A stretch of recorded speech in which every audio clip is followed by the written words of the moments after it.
Right, it's Monday night and we've decided to hail one of these Waymo driverless taxis.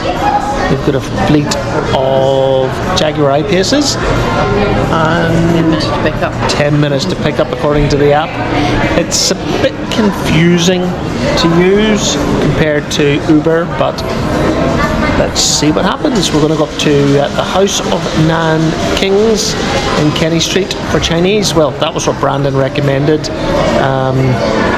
Yeah, if it's not what we fancy, we'll just go somewhere else. Sorry, Brandon, but let's see how we go. Waymo, who were formerly known as the Google Self-Driving Project, and at the time I edited this video, Waymo was available in Phoenix, San Francisco, Los Angeles, and they were preparing to open in Austin, Texas. And they operate a fleet of all-white Jaguar I-Pace EVs, which is ironic for me because I drive a Jaguar I-Pace, again at the time of recording this episode. So Fiona and I headed out of the hotel to wait on our Waymo arriving. And here is another Waymo arriving outside the Rui Plaza to pick up another family. This one clearly struggling to find a safe pickup position.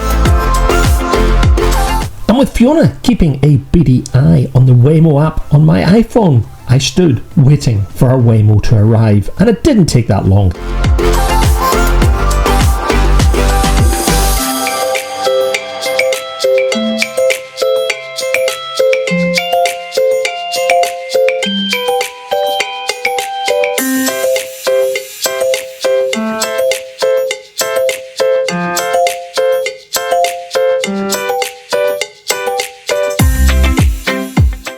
And let me tell you guys, as a first time user of Waymo, and certainly our first time in a driverless car, this was weird. In fact, it takes weird to a whole different level.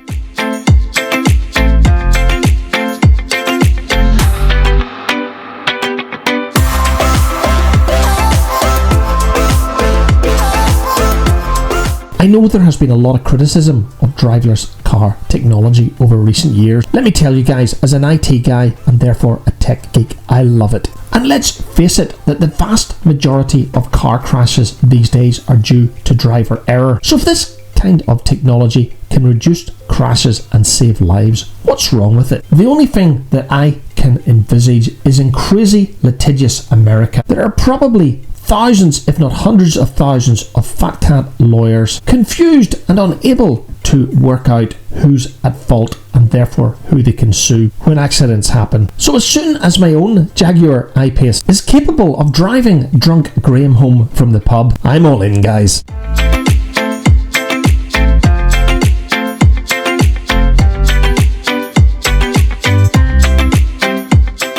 So in this, our first Waymo journey, the car did get a little bit confused around the tight streets of Chinatown in San Francisco. It made some decisions that I probably wouldn't as a driver. And at one point, a Waymo agent did contact us in the car to ask why we were stuck. The bottom line, guys, we were stuck behind a bin lorry, something that happens every day, probably in every country in the world. But in the end, it got us there. And you know what was even better, guys? We didn't have to tip the driver.